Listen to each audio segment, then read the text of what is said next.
नमस्कार। About India channel में मैं अनिल केसी आपका स्वागत करता हूं।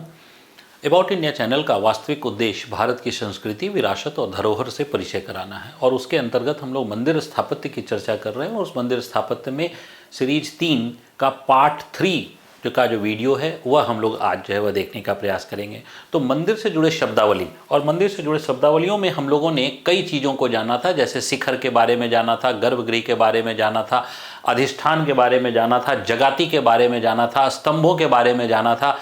अब आज जो चर्चा हम लोग करने जा रहे हैं वह है प्रदक्षिणा पथ। प्रदक्षिणा तो निश्चित है कि प्रदक्षिणा जो है वह आप लोगों ने भी की होगी मंदिरों में और जो है वह कई बार जो है वह आपने देखा भी होगा प्रदक्षिणा, लेकिन उसकी जो है वह मूल जो उसकी धारणा है वह क्या है, उसका जो है वह जो दर्शन है वो क्या है।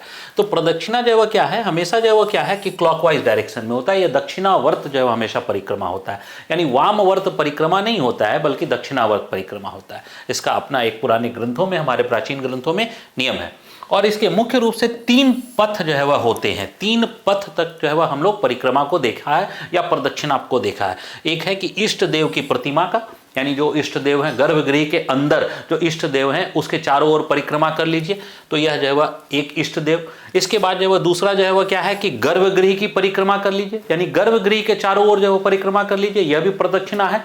और तीसरा जो है वह मंदिर की परिक्रमा कर लीजिए, यानी पूरे मंदिर की परिक्रमा जो है वह कर लीजिए। तो सामान्य रूप से मंदिर के अंदर जो है वह हम लोगों को 3 प्रकार की परिक्रमा ही जो है वह देखने को मिलती है, यानी मंदिर स्थापत्य के अंदर प्रदक्षिणा जो है 3।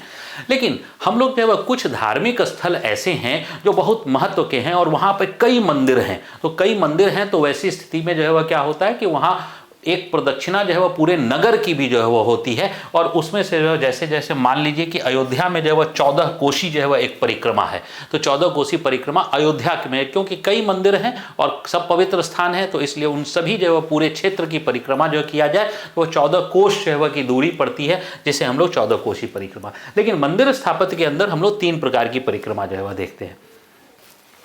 प्रदक्षिणा के अंदर जो है वह अपना एक नियम होता है, एक जो है वह उसका भी अपना एक रूल है और जो रूल है हमारे प्राचीन ग्रंथों के अनुसार से हर की परिक्रमा एक समान नहीं की जाती है बल्कि हर एक के परिक्रमा का अपना नियम है। और इस परिक्रमा में हम लोग जो है देखते हैं कि जो शाक्त देवी हैं, यानी शाक्त देवी चंडी हैं, दुर्गा हैं, उन सब की जो परिक्रमा होती है तो सिर्फ एक बार जो है वह होती है, एक बार ही जो है वह उनकी परिक्रमा की जाती है। गणेश की भी जो है वह परिक्रमा सिर्फ एक बार की जाती है। लेकिन अगर भगवान सूर्य की बात करें, सूर्य देव हैं तो सूर्य देव की जो है वह 2 परिक्रमा की जाती है और भगवान शिव की 3 परिक्रमा की जाती है, जबकि विष्णु के लिए 4 परिक्रमा का उल्लेख है। यानी परिक्रमा जो है वह हर देवता के लिए या हर देवी के लिए समान नहीं होते हैं बल्कि उसके लिए अलग अलग जो है वह उल्लेख हैं। जैसे दुर्गा के लिए, चंडी के लिए 1 परिक्रमा है, गणेश के लिए भी 1 है, तो विष्णु जो है वह भगवान विष्णु के लिए 4 परिक्रमा की जो है वह चर्चा है। और वृक्ष की, अगर किसी वृक्ष की यानी पीपल वगैरह की पूजा करते हैं, बरगद की पूजा करते हैं तो उसकी 7 परिक्रमा की जाती है, 7 जो है वह परिक्रमा। इसका मतलब है प्रदक्षिणा भी जो है वह अलग अलग उसके नियम है। मंदिर के अंदर जो है वह परिक्रमा जो है वह देखें तो परिक्रमा का पथ जो है वह कुछ ऐसा भी दिखाई जो है वह देता है। ये मंदिर की जो है वह अंदर जो है वह की परिक्रमा, ये रामेश्वर टेम्पल का गलियारा है और इसमें जो स्तंभ जो है दोनों तरफ स्तंभ बने हुए हैं, ये स्तंभ भी जो है वह अपने आप में वहाँ की एक अलग संरचना है, जिसमें स्तंभ के ऊपर जो है वह कोई उकेरा गया नहीं है बल्कि स्तंभों के ऊपर पेंटिंग की गई है, स्तंभों के ऊपर पेंटिंग की गई है। यह वो अपने आप का एक अलग अलंकरण जो है वह देखने को मिलता है। अब प्रदक्षिणा पथ देखें तो यह गर्भगृह के चारों ओर जो है वह एक परिक्रमा जो है वह हमें देखने को मिलती है। ऐसे परिक्रमा पथ पर आपने भी जो है वह देखा होगा किसी प्राचीन मंदिर के अंदर।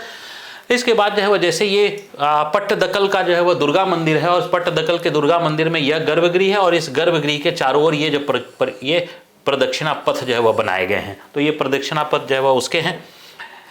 अब हम लोग आते हैं अगले शब्द की ओर और अगला शब्द जो है वह हमारा है वह है कलश एवं आमलक। तो आमलक को हम लोग अमालका के नाम से भी जानते हैं और आमलक के भी। तो ये दरअसल मंदिर के शिखर, जो शिखर है, शिखर पर स्थित कलश नुमा जो है जो संरचना होती है वह तस्तरी नुमा एक आकृति पर आधारित होती है। तो देखिए एक कलश नुमा जो है वह संरचना जो है वह है जो एक तस्तरी नुमा आकृति पर आधारित है और इसी तस्तरी नुमा आकृति को हम लोग क्या कहते हैं तो आमलक कहते हैं। अब आमलक के ऊपर जो है वह कलशनुमा जो है वह आकृति होती है, लेकिन कलश जो है वह किसी भी मंदिर का अनिवार्य तत्व नहीं है, यानी अनिवार्य घटक नहीं है। हाँ, हो भी सकते हैं, नहीं भी हो सकते हैं। कई मंदिर ऐसे होते हैं जिसमें अमालका के ऊपर सीधे पताका या ध्वज जो है वह फहरा दिया जाता है, जबकि कई मंदिर होते हैं जिसमें कलश की स्थापना होती है, और कई मंदिर होते हैं जिसमें कलश स्थापित होते हैं और कलश के ऊपर ध्वज जो है वह स्थापित हो जाते हैं। यानी ये भी जो है वह अलग अलग प्रकार के जो है। अब इस अमालका को यहाँ पर हम लोग जो है वह देखें तो ये भी जो है वह पट्टदकल का मंदिर है, और इस पट्टदकल के मंदिर में यहाँ अमालका को जो है वह दिखाया गया और इसके ऊपर कलश की संरचना जो है वह है। तो कलश की संरचना एक तस्तरी नुमा आकृति में जो है वो होती थी, जिसे हम लोग गर्भगृह के, ये शिखर है, ये शिखर का हिस्सा है, और शिखर का जो ऊपरी हिस्सा है उसे हम लोग अमालका या जो आमलक, और उसे जो है वह उसी के ऊपर जो है वह कलश की संरचना हमें देखने को मिलती है। मंदिर के ही जो है वह बाहर जो है हम लोगों को एक शब्द जो है वह मिलता है दक्षिण भारत में खास करके, वह है गोपुरम। तो गोपुरम जो है वह दरअसल क्या है कि दक्षिण भारत में किसी विशाल मंदिर का जो प्रवेश द्वार था, उस प्रवेश द्वार को हम लोग गोपुरम कहते हैं, जबकि उत्तर भारत में जो मंदिरों का प्रवेश द्वार है वह तोरण कहलाता है।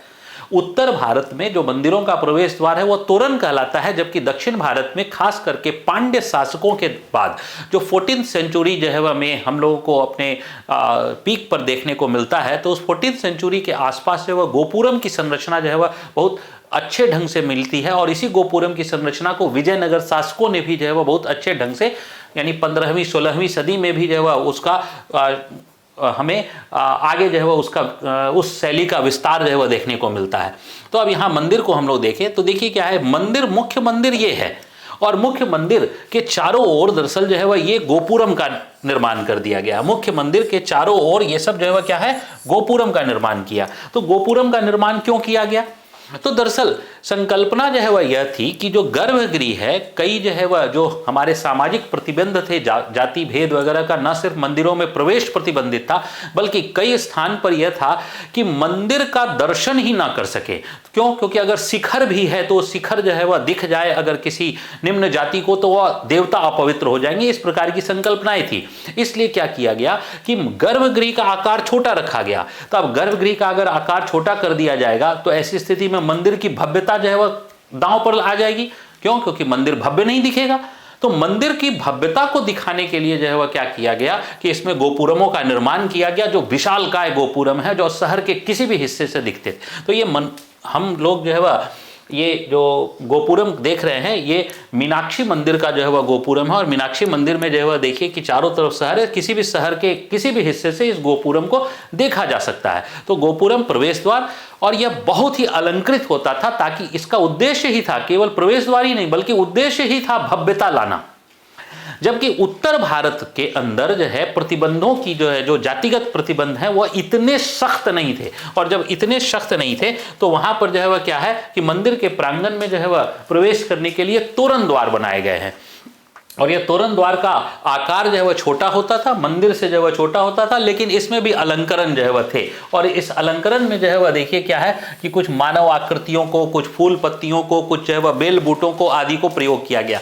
तोरण बनाने की जो कला है, यह दरअसल हम लोग को प्रारंभ जो होती है ये बौद्ध स्थापत्य से प्रारंभ होती है, और एक हम लोग बहुत ही भव्य तोरण जो है हम लोग देखते हैं सांची के स्तूप में। तो सांची के स्तूप से जो है हम लोग को यहाँ से परंपरा जो मिलती है, यानी मंदिर निर्माण के पहले ही तोरण जो है वह बनने प्रारंभ हो गए थे, और मंदिर निर्माण में तोरण की परंपरा को जो है वह दरअसल बौद्ध स्थापत्य से या बुद्ध के जो है वह स्थापत्य से लिया गया था। बौद्ध स्थापत्य के बाद तोरण की संरचना जो है वह यहाँ हम लोग को देखने को मिलती है।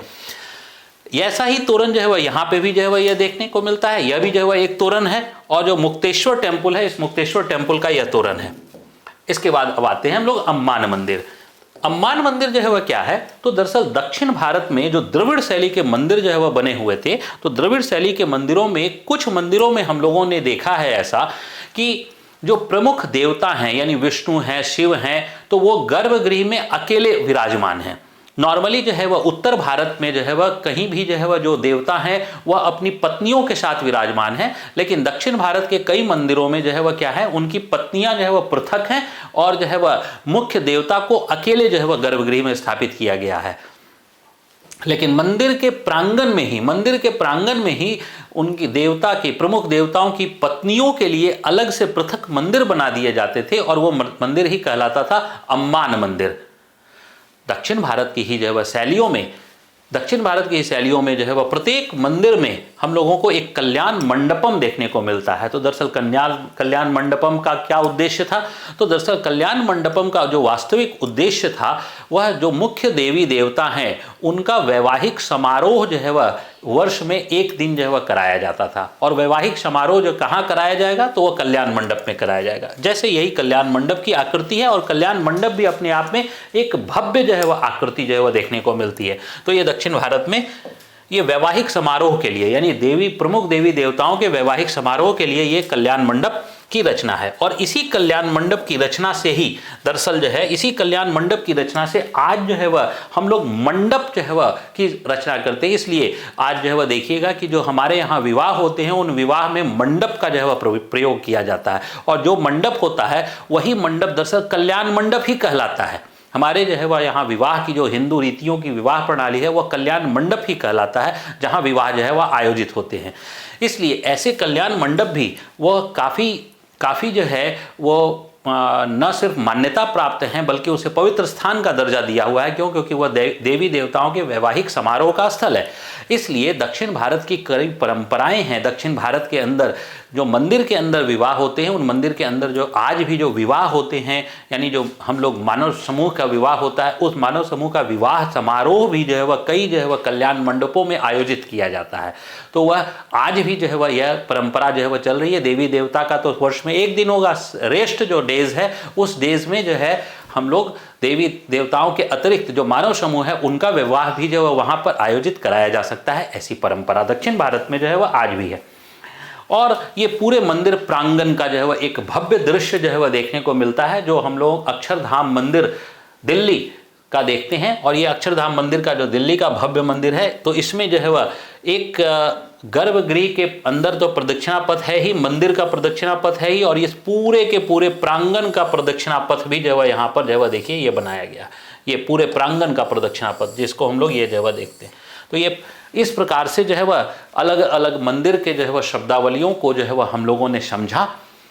अब हम लोग जो है वह मंदिर की आगे के वीडियो में हम लोग मंदिर की शैलियों के बारे में जो है वह जानने का प्रयास करेंगे कि कैसे कैसे मंदिर का निर्माण जो है वह हुआ, और उसके बाद तब हम लोग मंदिर के अलंकरण और मंदिर के जो है वह स्थापत्य पर जो है वह आगे के वीडियोस बनाएंगे। और भारत की परंपराओं, मूल्य और जीवन के अंदर जो है वह हम लोग मंदिर के अंदर जो कुछ जो है वह मंदिर के अंदर जो स्थापत्य से नहीं जुड़ी हुई है लेकिन मंदिर के रीति रिवाज हैं उनके बारे में हम लोग चर्चाएं करेंगे। जैसे मान लीजिए कि मंदिर के अंदर घंटी का प्रयोग क्यों किया जाता है, या मंदिर के शिखर पिरामिड नुमा ही आकृति के क्यों होते हैं, ये सब हम लोग पृथक रूप से जो है वह चर्चा करेंगे। तब तक के लिए नमस्कार, धन्यवाद, जय हिंद।